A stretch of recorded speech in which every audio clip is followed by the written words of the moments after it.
నమస్తే. Welcome to Andhraprabha. నేను Manaswini. America వద్ద గ్రహాంతర వాసులకు సంబంధించిన సమాచారం ఉందా? ఏరియా 51లో నిజంగానే గ్రహాంతర వాసులు పనిచేస్తున్నారా?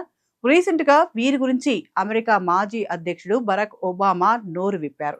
అలాంటివేమీ లేవని చెప్పుకొచ్చారు. కానీ వెనువెంటనే అమెరికా అధ్యక్షులు డొనాల్డ్ ట్రంప్ అందుకు పూర్తి విభిన్నమైన ప్రకటన చేశారు. ఏకంగా తాను గ్రహాంతర వాసులకు సంబంధించిన సమాచారాన్ని బయట పెడతానని చెప్పారు. దీంతో ఏరియా 51 మళ్ళీ తెరపైకి వచ్చింది. మరి అక్కడ నిజంగానే గ్రహాంతర వాసులు ఉన్నారా? అసలు ఏరియా 51 అంటే ఏంటి? ఆ ప్రదేశాన్ని ఎందుకంత రహస్యంగా ఉంచుతున్నారు? అనే విషయాలను ఈ వీడియోలో తెలుసుకుందాం.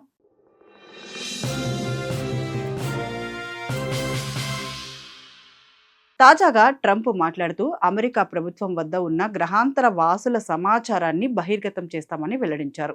ఏలియన్ల సమాచారం ఉన్న ప్రభుత్వ ఫైళ్లను గురించి విడుదల చేయాలని ఈ మేరకు ఫెడరల్ ఏజెన్సీలకు మార్గదర్శకాలు జారీ చేశారు.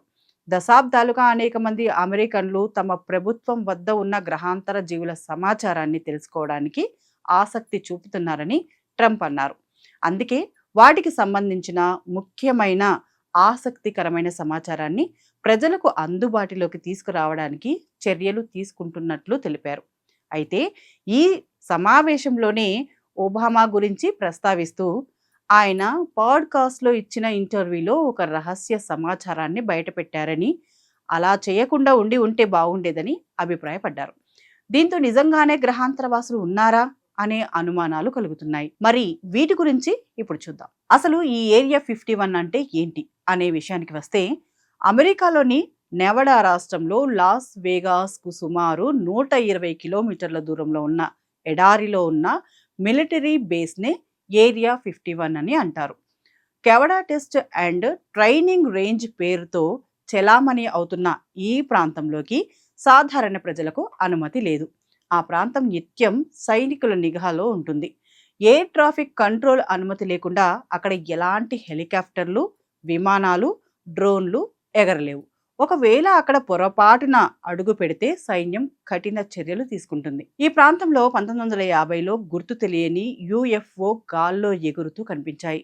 అప్పటి నుంచి అమెరికా ప్రజలు ఆ ప్రాంతంలో ఏలియన్స్ దిగి ఉంటారని భావించేవారు. అమెరికా సైన్యం 1955లో ఆ ప్రాంతం మీదుగా రహస్య నిఘా విమానాలను ప్రయోగించేది. వాటిని చూసి ప్రజలు అక్కడ నిజంగానే గ్రహాంతర వాసులు సంచరిస్తున్నాయని అనుమానించేవారు. అప్పటి నుంచి ఆ ప్రాంతంలో ఏలియన్స్ ఉన్నాయని నమ్ముతున్నారు.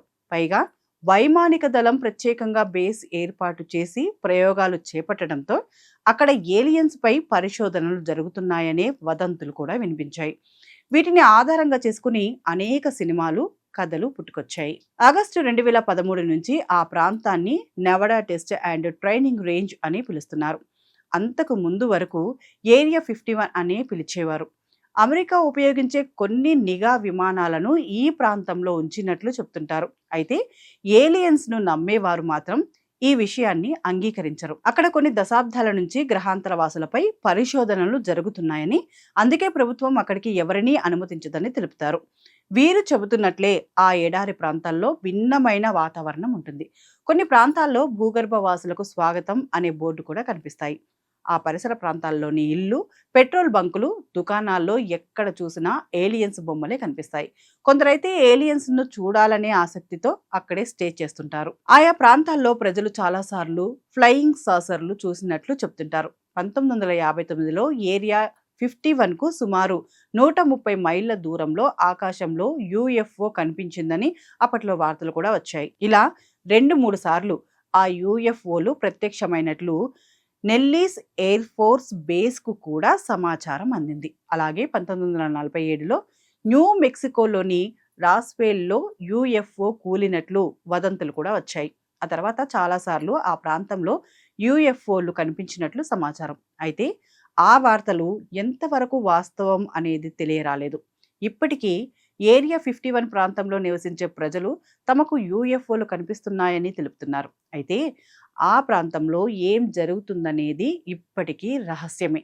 దీన్ని తెలుసుకోవడానికి పలు టీవీ ఛానళ్ల ప్రతినిధులు సైతం ప్రయత్నించారు. కానీ అనుమతి లేకపోవడంతో బయట నుంచే వెనుదిరిగారు. ఈ ఏరియా 51 పై అమెరికాలో వచ్చిన సినిమాల్లో అయితే ఏకంగా ఏలియన్స్ నుంచి పని చేయించుకుంటున్నారన్నట్లు చూపించారు. వాళ్ళు మనుషుల కంటే చాలా స్పీడ్‌గా పనిచేస్తారని, టెక్నాలజీ డెవలప్‌మెంట్‌లో వాళ్ళను ఉపయోగించుకుంటున్నారని చూపించారు. అయితే వీటన్నిటిలో నిజమేంటన్నది ఎవరికీ తెలియదు. జనరల్‌గా మిలిటరీ బేస్‌లు అత్యంత రహస్యంగా ఉంటాయి. ఆ ప్రాంతానికి ఏ దేశము అనుమతి లేనిదే లోనికి రానివ్వరు.